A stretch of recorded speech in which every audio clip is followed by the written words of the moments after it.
feel you're in love.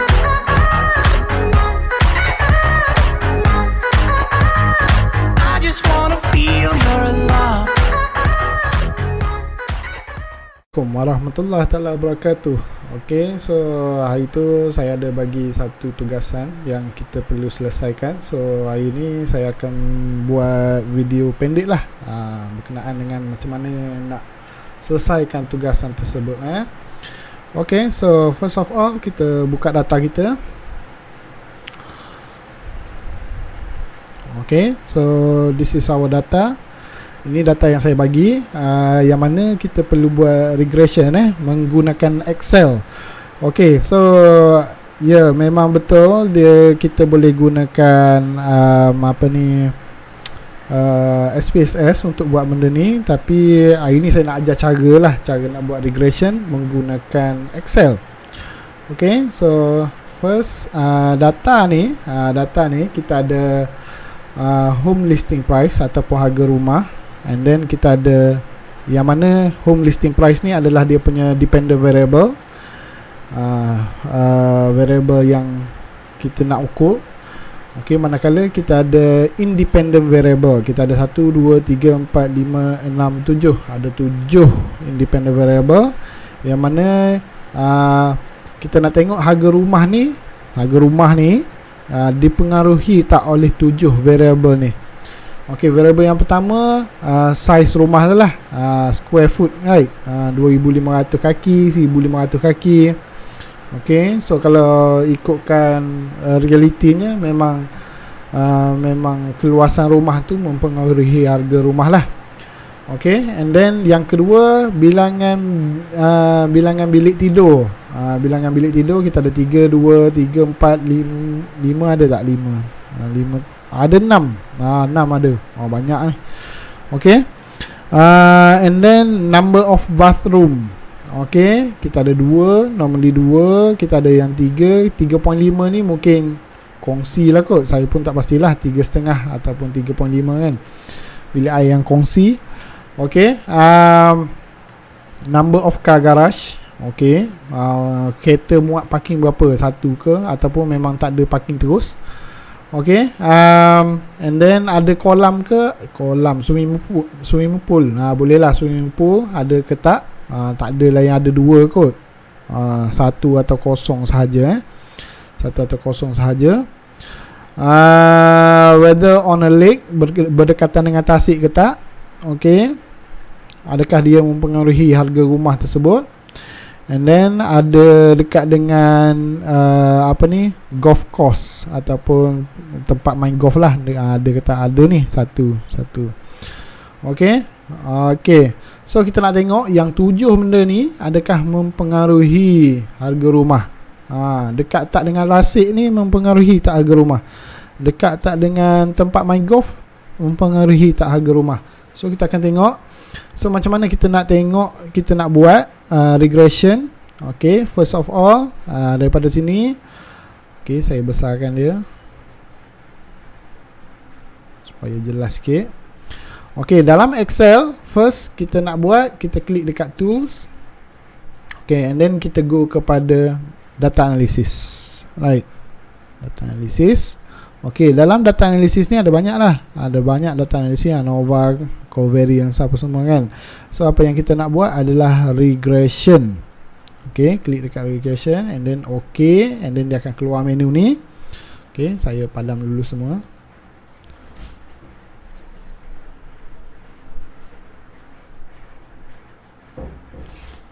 Okay, first adalah Y. First adalah Y, yang mana Y ni adalah dependent variable lah. Dependent variable. So dependent variable kita akan ambil home listing price. Okay, Y dulu. Okay, make sure you ambil sekali dengan tajuk dia kat atas tu. You highlight sekali dengan tajuk dia kat atas tu, and then highlight semua sampai bawah. Okay, done. Okay, and then untuk independent variable kita ada 7 tadi kan. Ada 7 tadi. Okay, so kita pergi. Okay, ambil sekali dengan tajuk dia. Okay, highlight semua ke-7 tu, and then sampai bawah. Very simple. Okay, And then make sure you click labels sebabnya you ambil sekali dengan tajuk dia tadi kat atas. So klik dekat labels, and then confidence interval dia dah automatically set as 95%. Set as 95%. Okay, untuk bahagian output option ni, okay, so result you akan keluar dekat mana? Adakah you nak keluar dekat dalam sheet yang sama? Kita ada sheet 1 ni kan. Adakah you nak keluarkan dekat sheet yang sama, kat bawah ke, kat tepi ke? So you kena klik lah kat mana you nak keluarkan result tersebut. Okay, ataupun you nak keluarkan sheet yang baru. Sheet kena sebut betul-betul sheet. Okay, dia akan keluarkan sheet baru kat bawah ni. Ataupun you nak keluarkan Excel yang baru, new workbook. So saya prefer keluar dekat sheet yang baru lah. Klik dekat new sheet. So kalau you nak namakan sheet tersebut, kita namakan dia sebagai regression lah. Okay, and then kat bawah ni ada output tambahan lah kalau you nak keluarkan. So boleh keluarkan, you nak keluarkan residuals ataupun residual plot. Saya lebih suka residual plots. And then line fit plot pun boleh juga, tak ada masalah. So yang tu tambahan lah, nak buat pun boleh, tak nak buat pun boleh. Okay, so kalau ada buat tu dia akan keluar lebih detail lah. Tanda je semua kan, kecuali standardized residual lah. Okay, and then klik OK je lah. Klik OK, dia akan keluarkan sheet yang baru. Ia lambat sikit lah dia proses data tu kan. Okay. Okay, so this is our result lah. This is our result. Okay. Okay, so banyak ni dia keluar ni. Okay, tak apa. Okay, yang paling penting adalah bahagian summary output ni, which is yang saya highlight ni. Ni, yang ni yang paling penting. Okay, untuk menggambarkan kita punya model lah. Kita punya model. Manakala yang residual output ni tambahan lah. Tambahan Okay, so first kali saya besarkan sikit. Macam mana nak besarkan? Okay, tak apalah. Okay, first. Okay. Okay, first kali kita ada table yang pertama ni, dia panggil regression statistic. Okay, so kat sini you boleh explain lah. For example, untuk multiple R ni maksud dia correlation di antara dependent variables dengan independent variables. Maknanya hubungan di antara dependent variable dengan, bukan hubungan, dia punya co-movement tu. Kita nak tengok co-movement di antara dependent dengan independent variables tu ada ke tak, right? So bila kita sebut correlation, jawapan dia mestilah di antara negatif 1 hingga 1. Di antara negatif 1 hingga 1. Okay, so kat sini kalau kita tengok correlation, hubungan dia adalah 0.92, maknanya menghampiri 1. Kalau positif, maknanya hubungan di antara dependent dengan independent variables adalah positif. Manakala kalau negatif, maknanya hubungan dia sebaliknya lah. Okay, correlation ni bukan di antara correlation dependent variable dengan satu independent variable, tapi hubungan di antara dependent variable dengan keseluruhannya sekali, all independent variables. Dia punya co-movement. Okay, so itu adalah correlation ataupun kita panggil sebagai multiple R lah dalam regression. Okay, yang kedua adalah R square. R square ni adalah kuasa 2 kepada R correlation tersebut. Alright, R square ni adalah kuasa 2 kepada R tersebut. So R square ni dia ada maksud. Maksud dia sebenarnya adalah kita punya independent variables can reduce variance of dependent variables by how much. Right. So maknanya bila kita introduce 7 independent variable tadi, kita dapat mengurangkan variance terhadap dependent variable kat sini sebanyak 84%. Besar ni. Maknanya dia dapat mengurangkan kita punya variance sebanyak 84%. Okey, bakinya lagi ada sebanyak lebih kurang 15.1% tu baki dia kan. Kalau tak cukup 100% kan. Okey, 15.1% tu maksud dia adalah 15.1% tu adalah independent variables yang kita tak include sekali dalam ni. Kalau kita masukkan semua independent variables yang betul-betul dapat menjelaskan kita punya independent variable, mungkin kita akan dapat lebih tinggi lagi lah, 90%, 95%, right?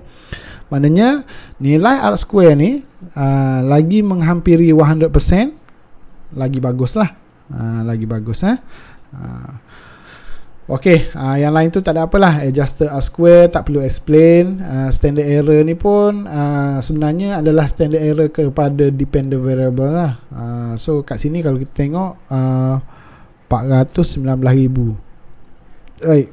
So yang ni standard error untuk harga rumah tu. Okey, observation maknanya kita ada 56 data lah. Okey. Okey, itu untuk first table. Second table adalah ANOVA. ANOVA ni stand for Analysis of Variance. Sebabnya kita dapat mengurangkan variance 84% tadi kan. Okey, so kat sini kita nak tengok variance tersebut berjaya dikurangkan ke. Memang banyak dapat kurangkan, tapi betul-betul dapat mengurangkan ke tak. Okay, so first kita ada SS. SS ni adalah standard error ataupun standard lupa pula, standard error lah kot, lebih kurang macam tu lah. Okay, cuma yang paling penting adalah bahagian F dengan significant F ni. Okay, so F ni sebenarnya baru masuk model tu boleh diguna pakai ke tak. Model yang kita buat ni boleh diguna pakai ke tak. So manakala untuk significant F ni kita punya significance punya level lah. So tadi kita dah set dalam kita punya model tadi 95% confidence interval, right? Okay, so kalau nilai ni kurang daripada 5%, sebabnya baki lagi 5% tadi kan, maknanya model kita boleh diguna pakai. Regression yang kita buat ni boleh diguna pakai. Tapi kalau kat sini ni more than 5%, maknanya model kita tak boleh diguna pakai. Standard error kita lebih tinggi sangat. Okay, so kat sini dia tulis 1.1817E tolak 17. E itu maksudnya exponential. Exponential ni maksud dia, okay, titik perpuluhan tu bergerak ke arah kiri sebanyak 17 kali. Maknanya nilai dia amat kecil, 0.00000. Banyak ni, 17 kali gerak titik perpuluhan tu kan ke arah kiri. Okay, maknanya nilai dia amat kecil. So obviously nilai tersebut lebih akan kurang lah berbanding dengan 5% kan. Okay, kalau kurang daripada 5% ataupun 0.05, maknanya model kita boleh digunakan pakai. Kalau lebih daripada 0.05, maknanya model kita tak boleh guna pakai. So data kat sini menunjukkan kurang daripada 0.05. So model kita boleh diguna pakai. Right, model kita secara keseluruhannya. Okay, now kita nak tengok hubungan di antara independent variable dengan dependent variable. Tadi independent variable kita ada 7 independent variable, right? So kita nak tengok 7 tu yang mana yang betul-betul dapat explain kita punya dependent variable, which is kita punya harga rumah tadi kan. Okay, and then adakah ke-7 tu betul-betul explain kita punya ni lah, harga rumah. Okay, kita akan go one by one. First adalah intercept. Dia akan keluar 8 sebabnya tambahan 1 untuk intercept. Intercept ni adalah which is when y equal to 0 when y equal to when x equal to 0, y equal to how much, right? So kat sini cakap coefficient adalah negatif. Maknanya kalau tak ada independent variable tu, harga rumah adalah negatif. So yang ni sebenarnya tak membawa maksud apa-apalah. So tipulah mana ada harga rumah negatif kan. Okay, so kita abaikan untuk intercept tu. Okay, variable yang pertama which is square footage. Square footage ni keluasan rumah. So adakah keluasan rumah ni mempengaruhi harga rumah? Okay, so apa yang kita akan tengok adalah T-stat dengan P-value. So untuk T-stat untuk square footage adalah 3.2609. So yang ni ada maksud, tapi saya tak nak jelaskan dengan detail sebabnya akan confuse lebih banyak lah. So nilai T-stat ni akan digunakan untuk calculate P-value. Alright, so untuk calculate P-value. Okay, so nilai untuk P-value untuk square footage adalah 0.002043, which is yang ni pun kita akan compare dengan significant confidence interval kita lah, which is 95%. Okay, so ada baki lagi 5%. So which is kalau P value ni less than 5% ataupun kurang daripada 0.05, maknanya variable tersebut betul-betul memberi ada hubungan lah. There is a relationship between independent variable dengan dependent variable. So square footage ni dia punya P value kurang daripada 0.05. So maknanya kat sini keluasan rumah memang memberi kesan kepada harga rumah tersebut, kan? Okay. Yang kedua, number of bedroom. Adakah number of bedroom ni memberi kesan kepada harga rumah? Okay, tengok P value dia obviously less than 5%. So bilangan bilik tidur pun akan memberi kesan kepada harga rumah. Okay, number of bathroom. Number of bathroom, so yang ni 3.0916E negatif 0.9, maknanya titik perpuluhan tu bergerak ke kiri sebanyak 9 kali. So maknanya nilai dia adalah 0.0000 banyak ni, 309, right? Okay, so obviously less than 5%. So number of bathroom pun akan memberi kesan kepada harga rumah. Okay, number of car garage. Okay, kalau kita tengok P value dia adalah 0.88, which is more than 5%, more than 0.05. So obviously number of car garage ni sebenarnya tidak mempengaruhi harga rumah, right? Tidak mempengaruhi harga rumah. Okay, this one ada kolam renang ke tak? So sama juga dengan car garage tadi, memang tidak memberi kesan kepada harga rumah. Okey, dekat dengan tasik ke tak? Tidak memberi kesan kepada harga rumah. Dekat dengan padang golf ke tak? So yang ni pun tidak memberi kesan kepada harga rumah. So yang betul-betul memberi kesan kepada harga rumah adalah yang tiga yang first tadi. Keluasan rumah, okey, bilangan bilik tidur, number of bedroom, and then bilangan bilik air. Right, bilangan bilik air pun mempengaruhi harga rumah. So hanya tiga sahaja